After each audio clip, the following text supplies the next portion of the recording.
Huminga ng maluwag sa Irish at saka niya hinawakan ng kamay ko at sabay na kami lumabas ng kanilang bahay. Naghihintay na ang kotse ni Harold. Pinagbuksan naman kami ni Harold. Ako sa tabi ng driver's seat kung nasaan si Harold. Si Irish naman ay nasa backseat. Alam ko naman na ayaw ni Irish ng may katabi kaya napilitan akong tumabi kay Harold. Pupunta ako sa university para magpaalam. Hindi na ako papasok dahil ilang buwan na lang ay manganganak na rin ako. Isa pa umalis na ako sa poder ng mga Anderson. Ayos ka lang ba, Ash? Pagbasag ni Harold sa aking pag-iisip, lumingon ako sa kanya at saka tumango. Ngumiti lang si Harold at saka niya tuluyang binuhay ang makina.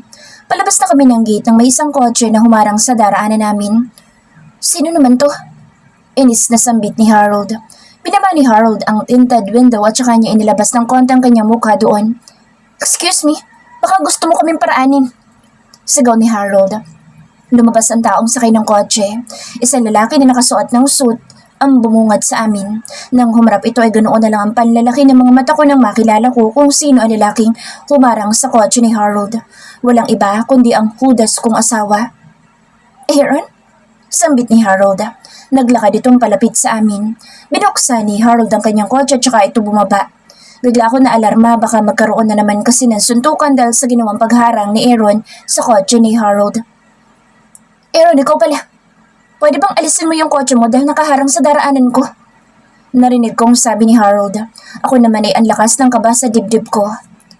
Aalisin ko lang ang kotse ko kung lalabas si Alice sa kotse mo.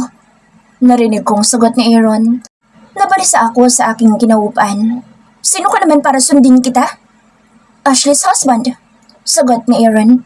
Alam mo, kung totoong asawa ka ni Ashley, hindi mo dapat hahayaan ang asawa mo na mabasa ng ulan at kung saan-saan sumisilong dahil lang sa katulad mo na walang kwenta. Narinig kong sagot ni Harold. Mag-aaway ba tayo dahil lang kay Ashley? Naging matulis na ang tingin ni Aaron kay Harold. Talaga mag-aaway tayo kung hindi mo aalisin ang kotse mo sa daraanan ko. Sagot ni Harold. Sarkastiko na tumawa si Aaron. Alam mo kung anong kapalit. Kapalit ng asawa ko, aalisin ko ang kotse ko sa daraanan mo. Sarkastikong sabi ni Aaron. Nakita kong sinulyapan niya ako sa loob. Ali, lumabas ka na dyan. Dagdag pa niya na nakatingin sa kinaroroonan ko. Tumingin din si Harold. Kung ayaw mo umalis, sasagasaan ko dalag yung kotse mo. Mapaghamon na sabi ni Harold. Bigla akong naalarma nang pumasok si Harold sa kotse. Harold, ano gagawin mo? Sasagasaan ko ang kotse ni Aaron. Walang pag-alilangan na sabi ni Harold at saka binuhay na ang makina. Bigla akong kinabahan sa gusto niyang gawin. Teka, lalabas na ako. Kung ang paglabas ko makapagpapalis ng kotse ni Aaron, dyan, lalabas na lang ako. Late kasi sa Irish. Nakakaabala lang talaga ako sa inyo. Sabi ko.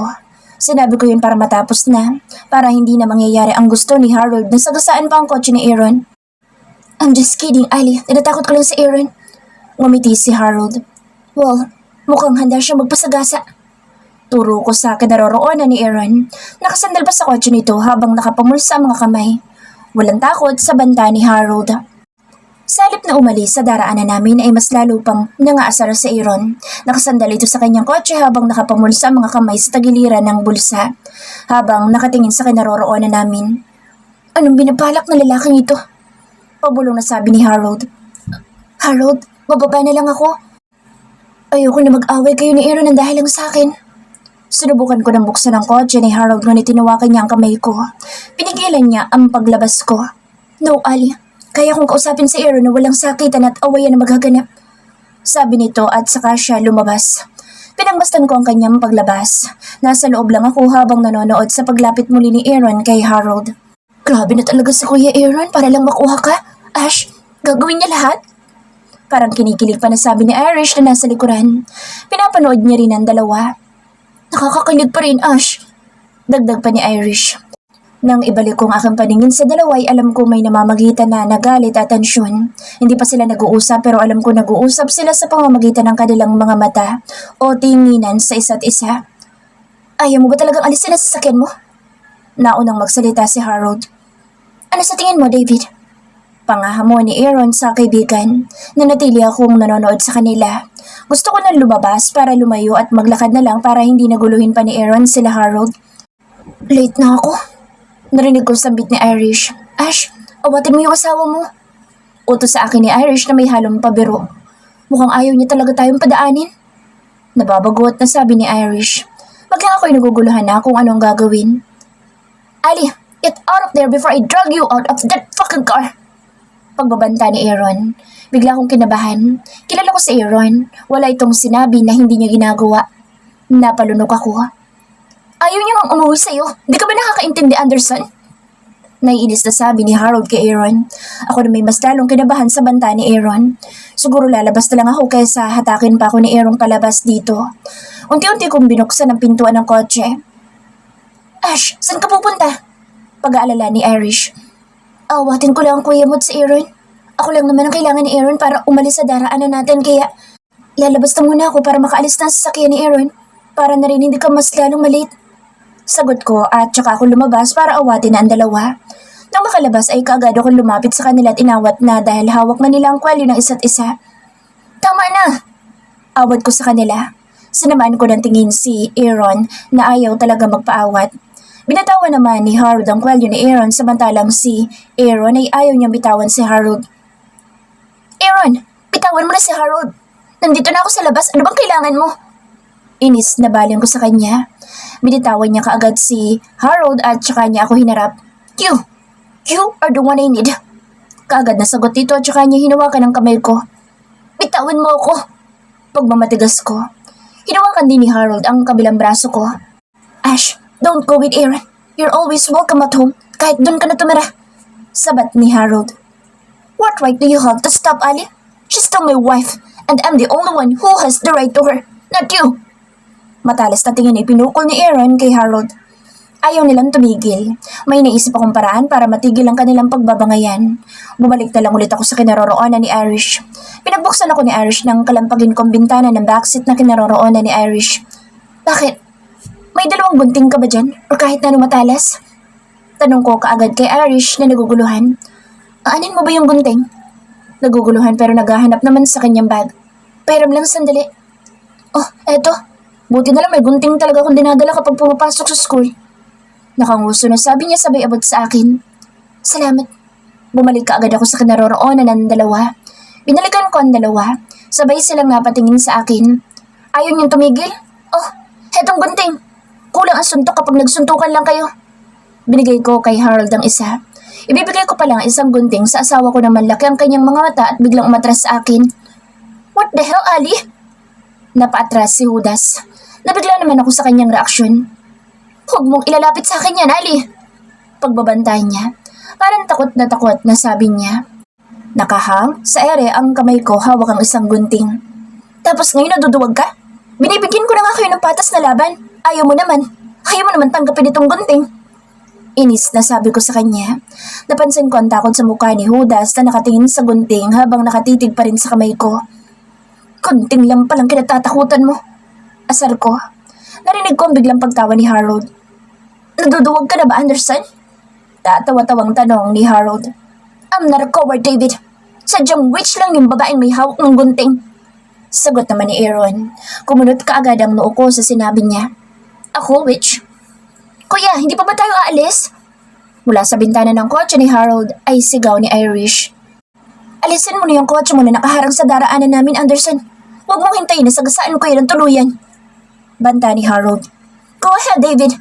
Basta hindi ako aalis hanggat hindi sasama sa akin si Ali. Sagot ni Aaron. Sasama na ako sa'yo. Sabay silang napatingin sa akin. Ash! Pigil ni Harold sa akin. Kaya ko na to. Mahinaho na sabi ko kay Harold. Kailangan niyo nang umalis dahil late na sa Irish. Dagdag ko. Babalikan kita. Pupuntahan kita pag uwi ko. Saad ni Harold na kaagad kong pinigilan. Oh, huwag na. Tanggi ko. Why not? Baka ano na namang gawin sa'yo ni Aaron?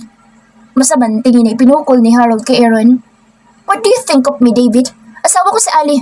That's why sasama siya sa akin. Kaagad naman nasabat ni Aaron. Hinayaan ko na lang muna silang magtinginan sa isa't isa. Bumalik ako sa kinaroroonan ni Irish para ibalik ang dalawang gunting. Ash, hindi ka pa ba papasok dito? Hayaan mo sila dyan sa labas. Nababagot na sabi ni Irish sa akin. Sasama na ako kay Aaron, Irish. Alam kong hindi aalis si Aaron kapag hindi ako sasama sa kanya. Sabi ko dito. Sigurado ka? Tumango ako at saka nagpaalam na sa kanya. Bumalik ulit ako sa kinaroroonan ng dalawa. Nandito na ako. Pwede mo nang alisin yung kotse mo na nakaharang sa daraanan, Aaron. Sasama na ako sa'yo. Walang ganang sabi ko sa kanya. Mas nauna na ako maglakad sa kanya patungo sa kinaroroonan ng kanyang pulang kotse. Muli kong nilingon si Harold.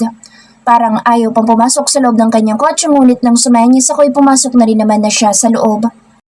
Nagkibit balikat na pinagbuksan ako ni Aaron. Pagkatapos ay pumasok na rin naman na siya sa loob at kaagad na inalis ang kanyang sasakyan sa daraanan. Tahimik lang ako habang nakatanaw sa labas. Nang tuluyan na kami makaalis ay itinigil niya na ang kotse at saka lumingon sa akin. Puno naman ang pagtataka ang iginante kong tingin sa kanya. Bakit mo itinigil? I just want to make sure. Wala ka na bang hawak na gunting? Tanong nito. Sa kanya sinuwid ang aking kabuuan. Anong gunting? Naguguluhang tanong ko sa kanya. Kanina ko pa hawak yun, hindi niya pa rin nakakalimutan ang gunting na iyon. Nakita niya naman na ibinalik ko na kay Irish. Gunting? Panggupit or pamputol? Putol saan? Bakit ba parang ang laki ng takot niya sa gunting? Never mind. He started the engine. Baliw. Mahinang sambit ko. Hindi niya naman narinig.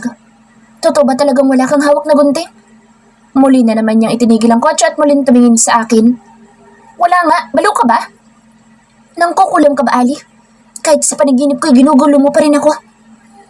Ano ba mga pinagsasasabi nito? Kung hindi niya ako sasaktan, lalaitin niya naman ako. Oo, mangkukulam ako. Mamaya, kukulamin na kita. Sinakyan ko na lamang ang trip nito. Sana nga'y totoong mangkukulam na lang ako para isang tusukan lang ng karayom. Baka sakaling bumait pa siya. Shit, Ali, I'm fucking serious here. Mas lalo pa siyang lumapit sa akin kaya't nagkatitigan kami. Seryoso din naman ako. Nautal na sabi ko. Bumaba ang tingin niya sa labi ko. I suddenly bit my lower lip. Bumaba ako ng tingin. Huwag kang maakit sa kapugian. Sa nipis at pula ng kanyang labi, Ashley. Sa kapal ng kilay niya at sa tangos ng kanyang ilong. Dagdag pa ang mamula-mula niyang mga pisngi. Hudas pa rin yan. Isipin mo hindi kanya mahal. Dagdag pang mabango niyang hininga. Napalunok ako. Pilit na inaalis ang mga nasa isipan ko. Muli kong ibinalik ang tingin sa kanyang muka. Bumaba sa kanyang labi na ngayon ay binabasa niya na. Ali, sambit niya. Ikinula ko siyang palayo sa akin. Kinabahan ako sa malambing niyang boses. Baka isang malambing niya lang na tinig ay bibigay na naman ako. Huwag kang lumapit sa akin. Sumama ako sa'yo para alisin mo ang kotse mo na nakaharang sa daraanan. Hindi ibig sabihin pwede mo na akong halikan. Inis na sabi ko sa kanya. But I wanna kiss you now, Ali. Nang sabihin niya iyon ay kinabig niya ang aking mukha palapit sa kanya. Kaagad kong iniharang ang aking mga palad. Hindi pwede. Wag na wag mo akong halikan kung inilapat mo ng labi mo kay Lara. Pigil ko sa kanya. Natigilan siya, saka napatitig sa akin. Do you think I kissed Lara on the lips? It's okay on the cheeks, but on the lips? I haven't kissed Lara on the lips since she came back because her respect or marriage. Nanlaki ang aking mga mata sabay sa pagkagat ng aking lower lip. Hindi mo pa hinahalikan sa Lara? Hindi. Kaagad na sagot niya. Lumayo ka. Hindi ako naniniwala sa'yo. Paanong hindi? Ilang buwan kayong hindi nagkita. Sigurado kong nananabik kang halikan siya. Noong makita mo pa lang siya. Sinungaling. Hinuli niya ang kamay ko sa kamalaing hinawakan habang nakataas sa ere. Do you think I'm a liar, ha? Ali? He tightened his grip on my wrist even more. Matapang ko siyang hinarap. Ilang beses kang natulog sa mansyon kasama si Lara. Sa tingin mo, anong iisipin ko kaya? Ano sa tingin mong gagawin yung dalawa buong magdamag? Matapang kong tanong sa kanya kahit medyo sumasakit na ang ulo ko, nagagawa ko pa rin naman siyang sagutin at tanungin. Binatawan niya ang kamay ko sa kasinapo ang kanyang noo. Walang nangyayari sa amin ni Lara, Ali. Pumupunta lang ako doon dahil kailangan ko siyang samahan. Paliwanag niya habang sapo ang kanyang noo at nakatungo. Hindi ako naniniwala. Bakit niya nga ba sasabihin sa akin ng totoo? Wait, why am I explaining to you? Muli niya akong hinarap. Bakit ka nga ba nagpapaliwanag sa akin? Narinig ko ang kanyang buntong hininga sa kanya muling hinawakan ang kamay ko. Tom, I miss my little wife. Nang sabihin niya ay kaagad niyang kinabig ang aking muka, sa kanya ako siniil ng halik. Tanging ungol na lang ang narinig sa akin ang sakupin niyang aking labi. Tutol ang isip ko ngunit ang labi ko'y tila nagustuhan ng halik ni Aaron. I miss him. Namimiss ko ang mga halik niya at mga haplos. Gumapang ang kanyang halik sa aking leeg kaya kaagad kong naipulupot ang aking mga braso sa kanyang leeg. Naadik ako sa kanyang amoy, sa kanyang pabango na nanonood sa aking ilong. Nasa gilid lang kami ng kalsada, kahit na anong oras ay may sisita sa amin dito. Muli kong itinulak si Aaron palayo sa akin. Huwag mo na ulit akong hahalikan. Sabi ko sa kanya saka tumingin sa labas. I will kiss you as much as I want, Ali. No one can stop what I want. He answered as he started the engine. Wala kaming imikan hanggang sa makarating sa bahay. Pagpasok ay bumungad sa akin si Nanay Nelia. Ma'am Ashley? Halos hindi pa makapaniwala si Nanay Nelia dahil nakita niya ako. Nanay Nelia, magandang tanghali po. Bati ko. Mabuti naman ihat nandito ka na. Masayang sabi sa akin ni Nanay Nelia. Nakasunod naman sa akin si Aaron. Kapapasok niya pa lang, nasa likuran ko siya nang hapitin niyang aking bawang. Ikinabigla ko ang ginawa niyang paghapit sa akin. Maging si Nanay Nelia ay hindi nakaligtas sa pag-react. Bumaba ang tingin ni Nanay Nelia sa bewang ko. Ang sweet ni sir. Tila panunokso ni Nanay Nelia sa amin dalawa ni Aaron. Tila ba namulang aking pisingi dahil sa pangiinit nito. Bigla akong nahiya. Nanay Nelia, nakapagluto na ba kayo? Kakain na kami ng asawa ko. Mahabang suyuan pa kasi nangyari. Pabirong sabi ni Aaron dito. Napatingala ako sa kanya. Kinandatan niya ako. Oo naman sir, nakahanda na po ang pagkain. Sagot naman ito. Dahil sa sinabi ni Nanay Nelia, mas lalong hinapit ni Aaron ang bewang ko, sa kanya ako maingat na hinila papuntang kitchen. Hindi ko na mahapit na maayos ang bewang mo. Asar niya na makapasok na kami sa kusina. Hindi ako nakaimik dahil sa mga haplos niya sa likuran at sa bewang ko. Nakahanda ng pagkain. Pinagilan niya naman ako ng upuan ay pinagtataka ko dahil ang bait-bait niya ngayon sa akin. Habang kumakain kami, panay naman ang pasimpleng pagngiti ni Nanay Nelia nang salina niya ang baso namin ng tubig. Pagkatapos kumain ay mas pinili kong huwag na lang kausapin si Aaron. Kinagabihan ay mas pinili kong pumunta sa maid's quarter kaysa ang pumasok sa silid namin ni Aaron. Sa halip na sa silid namin mag-asawa ako papasok, ay mas pinili ko na sa dati kong silid na lang ako matutulog. Ikinagulat ni Nanay Nelia nang masilayan niya ako sa maid's quarter. Ma'am, anong ginagawa niyo po dito? Pwede po ba akong matulog dito? Pero ma'am, baka naman magalit sa sir. Huwag po kayo mag-alala, hindi kayo magagalit. Mas gusto ko lang talaga matulog dito. Kayo pong bahala, ma'am. Pero kiting niyo naman, maliit lang kama dito. Turo ni Nanay Nelia sa kama. Hayos lang po Nanay Nelia, dito ako natutulog dati. Tila, pabulong na sabi ko sa kanya. Talaga, ma? Narinig niya pala, kahit na pabulong lang ang pagkakasabi ko. Ngumiti na lamang ako bilang sagot. Aaron's POV. Inaasahan ko na sa loob na ng silid si Ali paglabas ko ng banyo, ngunit wala pa siya. Hindi pa siya umaakyat at pumapasok dito. Nasaan na naman ang witch na ito? Binilisan ko na lang ang pagbibihis ng pajama, saka bumaba. Tapos akong bumaba. Nakita ko sa kusi na si Nanay Nelia at naghuhugas pa lang ng plato. Nanay Nelia, have you seen my wife? Kaagad na tanong ko dito. Nasa maid's quarter po si ma'am, sir. Sagot nito. What? Kaagad na uminit ang ulo ko.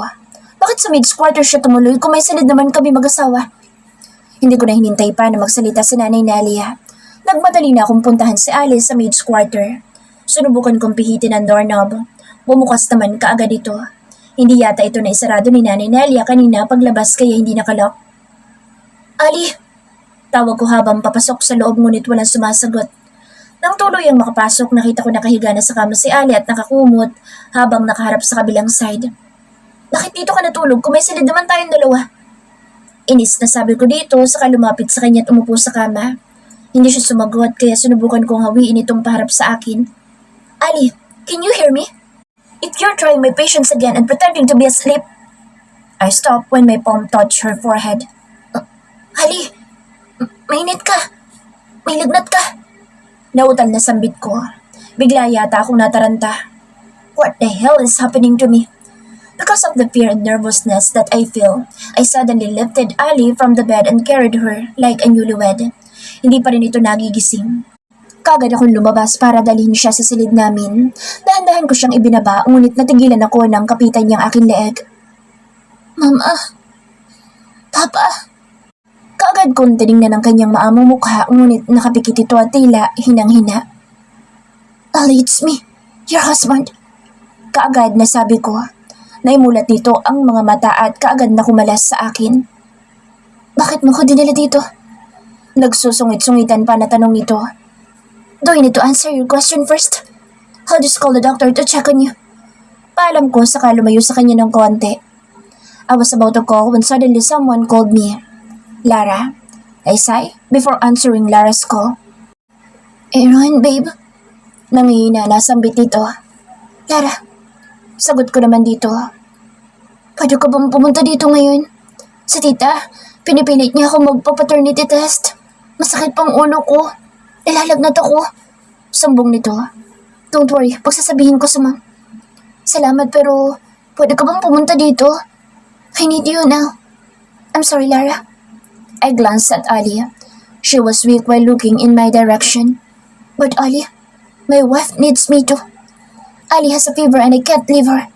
Wala ibang sasama sa kanya dito kundi ako lang. What? What about me? Marami kang kasama sa mansyon, Lara. Si Ali nag-iisa lang dito sa bahay namin. I can't leave her with Nanay Nalia. Hindi ko hayaan mag-isang asawa ko at iiwanan ko siya para puntahan ka sa mansyon. Don't worry. I'll tell Mom not to leave you in your room so you won't be alone. Third person's POV. Nakahiga sa kama, walang lakas. Matamlay na napatingin sa Ashley kay Aaron. Lumapit si Aaron sa kanya pagkatapos makausap ang tumawag dito. Narinig kong kausap mo si Lara. Pwede ka namang umalis at iwan ako dito. Hindi pinatapos ni Aaron ang kanyang sinasabi nang takpan kaagad nito ang kanyang bibig gamit ang daliri nito. Ikaw lang babantayan ko sa gabing ito, Ali. Wala akong ibang pupuntahan at babantayan kundi ikaw lang. Kaagad na sabi ni Aaron na nagpaawang sa kanyang labi. Pero kailangan ka din nila. I told you, Ali. I'll only watch over you. Don't think about anything else because I won't leave you. I'll be right here beside you. Pwede ba? Huwag ka makulit. Sabay halik nito sa kanyang noo. Napapikit siya kasabay ng kanyang pagkagatlabi. Nalanghap naman niya ang mabangong hininga nito. Saka ang dibdib nito na lumapit sa kanyang dibdib. Talaga bang hindi ka aalis? Sinamaan kaagad siya ng tingin ni Aaron. Hindi nga ako aalis. Bakit bang kulit mo? Do you want me to leave? Do you want me to leave you here? He asked annoyed. Hindi. Kaagad na sagot, sabay yuko dahil biglang nahiya sa sagot si Ali. Ashley's POV. Pinagpapawisan ako kahit ang lakas naman ng aircon dito sa loob ng silid namin ni Aaron. Nasa kusina si Aaron. Hindi ko alam kung anong ginagawa niya pero hindi pa siya bumabalik. Ilang minuto nang nakalipas. Nagluluto kaya siya? Malabo yung naiisip ko. Hindi naman siguro marunong magluto ang lalaking iyon. Dahil pinagpapawisan ni dahan-dahan akong tumayo mula sa kama na kinaroroonan ko para magbihis muna ng damit. Pumasok ako sa dressing room para magpalit ng damit. Nandito pa naman ang iba kong mga gamit at damit. Akala ko'y inalis na ni Aaron ito simula na umalis ako. Pero nandito pa at maayos pa ang pagkakatupi. Sinubukan ko ng hubarin ang maternity dress ko. Inubad ko na rin ang brasher ko dahil naiirita ako kapag nakahiga na may suot pa na bra. Hindi na lang siguro ako magsusuot ng bra. Ali, isusuot ko na sana ang malaking t-shirt nang marinig ko ang boses ni Aaron. Alam ko nasa likuran ko na siya. Aaron, nagbibihis ako. Mahinang boses na sabi ko sa kanya habang nakatalikod pa ako sa kanya. So what? Napapikit ako nang marinig ang kanyang mga hakbang palapit sa akin. Binilasan ko na lang ang kilos ko. Sunuot ko kaagad ang malaking t-shirt para hindi niya ako maabutan na hubot-hubad. Sa ilalim ng malaking t-shirt ay tanging underwear lang ang tanging suot ko. Hindi ako nagsuot ng short dahil nangihina pa ako. Hindi na ako nag-abala pang maghanap ng short.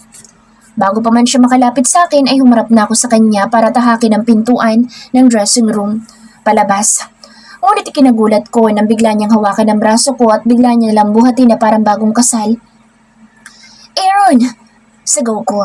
Binuhat niya akong palabas at ibinaba ng dahan-dahan sa malambot namin na kama. Magpahinga ka dahil mamaya, nandito na yung doktor na titingin sa'yo. Sabi niya. Tumingala ako sa kanya. Ayoko magpatingin sa doktor. Lagnat lang ito. Hindi na kailangan ng doktor. Sabi ko sa kanya. Napatingin siya sa akin. Bumaba ang tingin niya sa aking mga hita. Pansin ko ang kanyang paglunok. Ali, cover your thighs.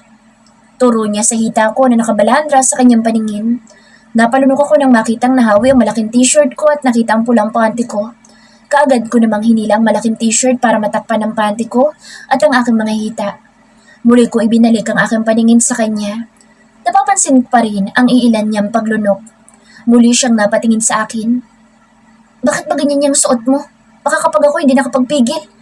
Matamta kong angkinin ka kahit may lagnat ka pa. Reklamo niya. Hinila ko ang kumot sa itinakip sa aking katawan. That's good, Ali. Cover your beautiful body. I'm attracted to touch it. Muli ay sabi niya saka tumalikod na sa akin. Narinig kong tumulog ang kanyang cellphone mula sa bulsa nito. Nasa may pintuan si Aaron nang sagutin ang tumatawag sa kanya. Yes? Narinig kong sagot nito. What? Nasiraan ka kaya malilate ka ng punta dito? Tumingin siya sa akin. In that case, I'll just get another doctor to check on my wife. Patuloy na sabi ni Aaron. Naintindihan ko na, siguro yun yung kinuha niyang doktor para tingnan ako. Okay, fine. Huwag ka nang tumuloy. Kukuha nila ako ng iba.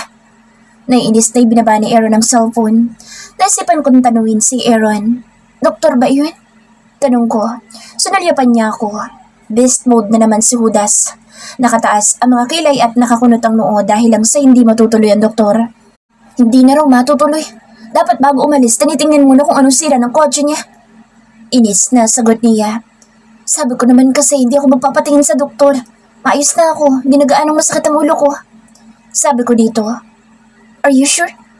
Paninigurado niya.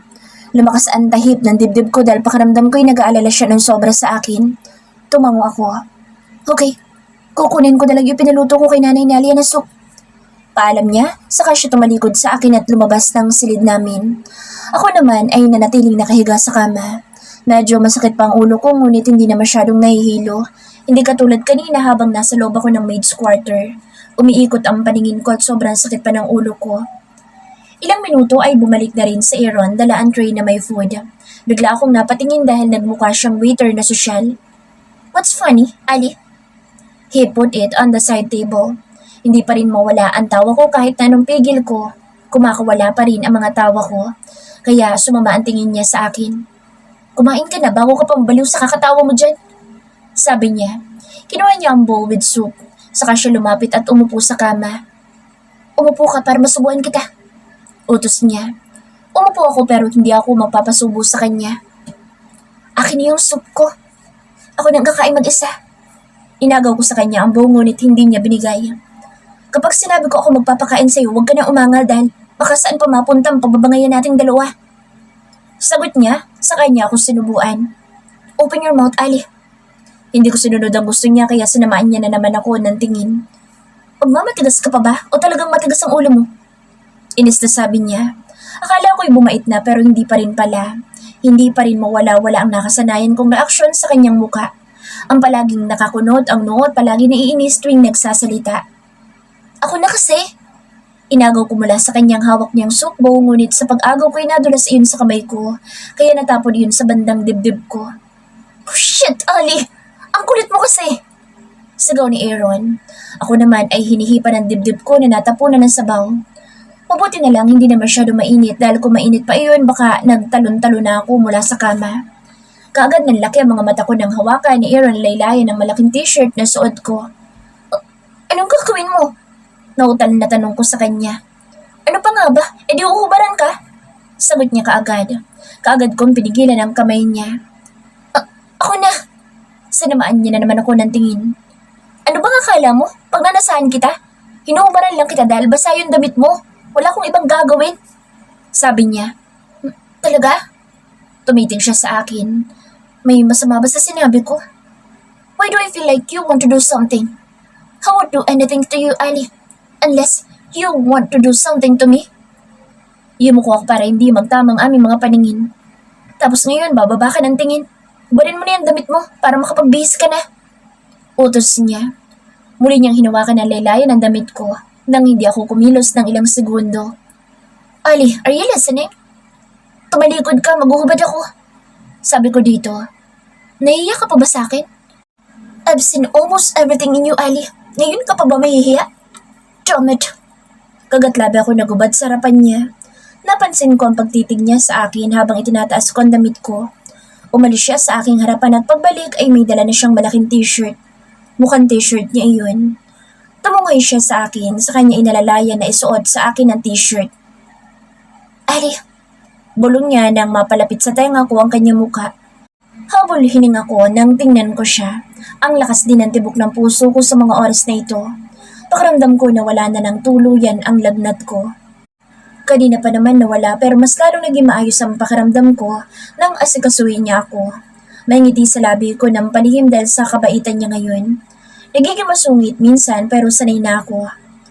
May kabaitan na ugali din pala siyang itinatago. Ngayon niya lang ipinakita sa akin.